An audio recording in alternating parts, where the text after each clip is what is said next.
Firstly, I'd like to say a huge congratulations to the happy couple. Mr. and Mrs. Tulloch, everyone!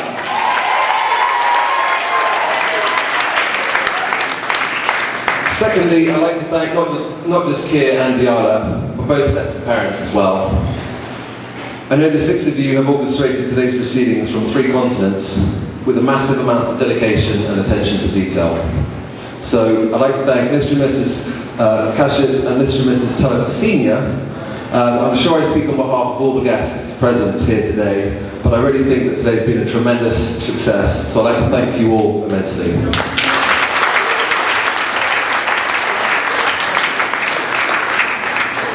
When Keir called me about 8 months ago and asked if I'd be his best man, I was naturally very touched. It's a huge honour for me to be here today in this capacity, so thank you, Keir. I just hope you don't regret it. Keir Andrew Buchanan Tulloch. Yeah. This is his real name. Perhaps a fitting name for a figure of Scottish aristocracy, or perhaps an explorer of the South Pole. Those of you that don't know Keir even remotely well will appreciate he is neither of these. It would be inconceivable for me to stand here today and talk about Keir without first mentioning his affinity for alternative clothing and lame fashion accessories. In his dad's own words, he loves clothes and dressing up. Women's clothing and makeup make no exception. As a chubby young teen, Keir's wardrobe was a shrine to everything Prada and R&B. Even Tupac would have been proud. There were trainers, lots of them, unflattering baggy jeans, gold belts, naff caps and hats in a variety of shapes, colours and sizes, not to mention enough cheap jewellery to make the likes of Paris Hilton jealous.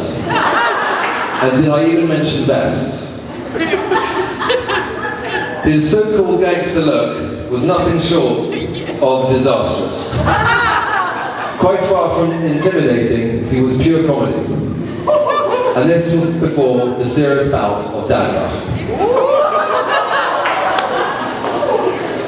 Only more recently I learned that his fetish for all things bling was actually apparent at a much earlier age. As a 3-year-old boy, and probably with more regularity than his parents would have cared for, Keir would apparently dance, naked and excitedly, across the living room floor, wearing nothing but his mum's black, knee-high leather boots.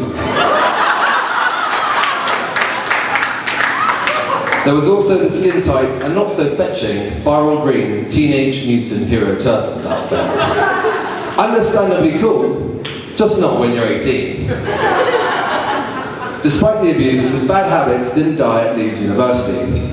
I'm led to believe pointed white brogues appeared, even a gold Nike tick ring. By his second year at university, he had acquired a pet. A red-eyed white ferret by the name of Sid. Surely the ultimate fashion accessory. Too bad the ferret was rehoused after only a couple of weeks for gross negligence and misconduct of a domestic pet.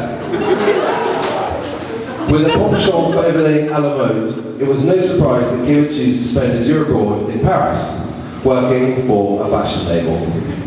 Whilst Keir will adamantly claim he worked there within a business and brand marketing capacity, his employer were heavily involved in the design and production of chaussures de ballet shoes. Other than being a token Arsenal fan, sport, let alone exercise, has never played an important part in Keir's life. Whilst his peer group at school would train in various competitive team sports, Keir would misspend every afternoon down the local coffee shop. It was here he felt most comfortable. Sipping lattes and chain-smoking Marlboro Lights, Keir would debate the latest Max Factor products and shoes with a bevy of sixth-form girls. Despite his severe phobia for any kind of sport, he was in fact a pivotal member of our School 15 rugby team. Dressed in an ill-fitting tracksuit and of course a woolly hat, He was accosted by the rest of us to train reluctantly in front of the coaches. Surprisingly, he was successful and duly appointed the role of OTJ, official touch judge. Between you and me, Keir was our water boy and our lovable team mascot. So Tiana, when Keir did tell you that he was in fact a member of the school first team rugby team, technically he wasn't lying. The other thing that's always been a talking point with Keir is his infatuation with his own hair. His fluffy centre parting developed into greasy curtains before short and spiky was made favourable by no other than David Beckham. Euro 96 had after all taken a hold. And Beckham was now Keir's new pin-up, alongside no other than Top Gun's Iceman Val Kilmer. The few textbooks that occupied the shelves in his room were quickly replaced with blow dryers, hairsprays and expensive mousses. Whilst on the subject of vanity products, it's probably not, well, most of you would probably know that Keir has been known to dabble with makeup. Whilst it may be increasingly common nowadays for metrosexual males to entertain a spot of cover-up, back in the mid-90s, we all have our suspicions that he was in fact hiding something from us. And I'm not just referencing his unsightly blemishes. In an attempt to look half decent for today, Keir recently visited a spray tan salon. Upon entrance, he was not only handed odd looks from the staff, but given a bright pink G-string and asked to do the necessary. Changing as discreetly as possible in a nearby tanning booth, it became obvious to Keir that his wedding diet had got the better of him. In a vain attempt to pull this little pink thong over his Beckham-like thighs, the elastic snapped and the thong fell to the floor. Now completely naked and therefore suitably embarrassed, Keir expedited the tanning process and returned home like a barbecue David Beckham. Gianna laughed uncontrollably all evening. Unsatisfied by the experience, Keir hasn't yet returned. He has since been forced to dispose of his entire collection of white work shirts for the fear of his colleagues in HR knowing the truth about his orange collars. The final story I have for you is, I couldn't bear this, not to share this with you. I telephoned Keir one Saturday about a month ago now. It happened to be the 9th of June, Gianna's birthday. Unbeknownst to me, I must say. I asked him if he was taking her out for a romantic meal that evening, or perhaps hosting her to a nice lunch. I was met with silence. I asked again what he was up to for it. No answer. Eventually, whispering down the phone, and why he ever admitted this, I will never know, Keir confessed he was in downtown, in a salon, having a 4-hour manicure.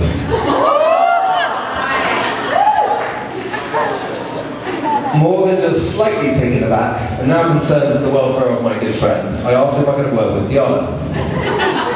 Silence again. Finally came his response. She's doing wedding admin at home, buddy. So here was Keir on his fiance's birthday, taking himself to the local downtown manicure shop to get his nails done while his wife-to-be was busy making final preparations for the day. Instead of being utterly ashamed, this is the text message he sent me late that night, and I promise you I read this verbatim. Laugh out loud, but 4 hours of pampering is the nuts. Double exclamation marks. Don't knock it till you've tried it, buddy. Double exclamation marks again. Thanks for the cool matey, always wicked to catch up. And lastly, enjoy your manly beers while I lie in bed with perfect nails. Triple exclamation mark.